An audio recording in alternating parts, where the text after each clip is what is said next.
ஒரு திரவத்தை ஓங்கி குத்துனா அது கல்லு மாதிரி மாறும், ஆனா மெதுவா தொட்டா தண்ணி மாதிரி மாறும்னு சொன்னா நம்புவீங்களா? மேஜிக் மாதிரி இருக்குல்ல? ஆனா இது மேஜிக் கிடையாது, பியூர் சயின்ஸ். இதுக்கு பேரு தான் நான் நியூட்டோனியன் ஃப்ளூயிட், நான் நியூட்டோனியன் திரவம்.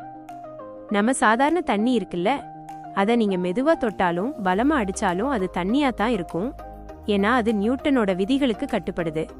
ஆனா இந்த நான் நியூட்டோனியன் திரவம் ரொம்பவே அடங்காத ரகம். இது மேல நாம எவ்வளவு பிரஷர் கொடுக்கறோமோ அவ்வளவு வேகமா இதோட குணம் மாறும். இதையே நீங்க உங்க வீட்லயே ரொம்ப ஈஸியா செஞ்சு பார்க்கலாம்.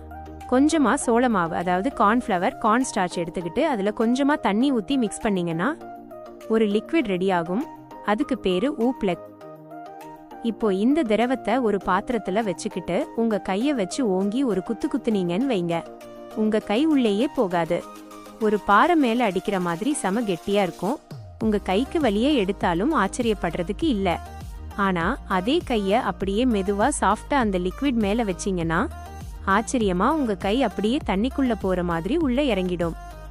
உள்ள போனதுக்கு அப்புறம் கைய வேகமா வெளியில எடுக்க ட்ரை பண்ணீங்கன்னா அது உங்க கைய அப்படியே இறுக்கி பிடிச்சுக்கும். ஆனா மெதுவா எடுத்தா சூப்பரா வெளியில வந்துடும். இன்னும் ஒரு செம ஃபன் ஃபேக்ட் சொல்லவா? இந்த லிக்விட உங்க கையில அள்ளி எடுத்து வேகமா உருட்டுனீங்கன்னா அது ஒரு சாலிட் பால் மாதிரி உங்க கையில உருளும். ஆனா உருட்டுறத நிறுத்தின அடுத்த செகண்ட் அது அப்படியே ஐஸ்கிரீம் மாதிரி உருகி உங்க விரல்களுக்கு நடுவுல தண்ணியா ஓட ஆரம்பிச்சிடும். விஞ்ஞானிகள் இத வச்சு லிக்விட் பாடி ஆர்மர், அதாவது துப்பாக்கி குண்டு துளைக்காத ஆடைகள் கூட ரெடி பண்ணிட்டு இருக்காங்க.